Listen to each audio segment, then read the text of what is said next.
करत असतो. जर आपला भाव शुद्ध असेल, श्रद्धा असेल तर परमेश्वर त्या क्रियेचा स्वीकार करत असतात.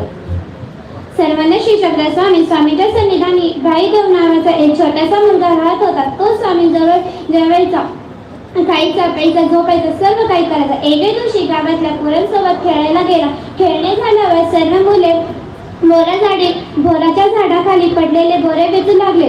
भाईदेवही वेचू लागले, पण ते स्वतःसाठी नव्हे तर ते आपल्या स्वामींसाठी मुनिदेवासाठी वेचत होते. बोरे चाकून पाय. जे बोरे गोड होती ती अंगाच्या बाहेरमध्ये टाकत, जी आंबट होती ती स्वतः काय, जी बोरे खिडकी होती असे ती फेकून देत. असे करत त्यांनी दोन्ही बाया भरविल्या व स्वामींजवळ आले. स्वामींजवळ येऊन दोन्ही बाया डिचवल्या व म्हटले, मुनिदेव, ही बोरे तुमच्यासाठी आणले, तुम्ही खावीस अशी विनंती.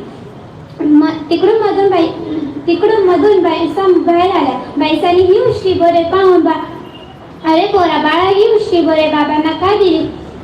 स्वामी म्हणतात, बाई, याचा राव उष्टा नाही, म्हणून असे दोन चार बोरे आरोग्य करून बाईसांकडे दिली. म्हटली, एकीच्या बघा ना. बाईसांनी बोरांची भाजी केली. सर्वांना बोरांची भाजी मिळाली.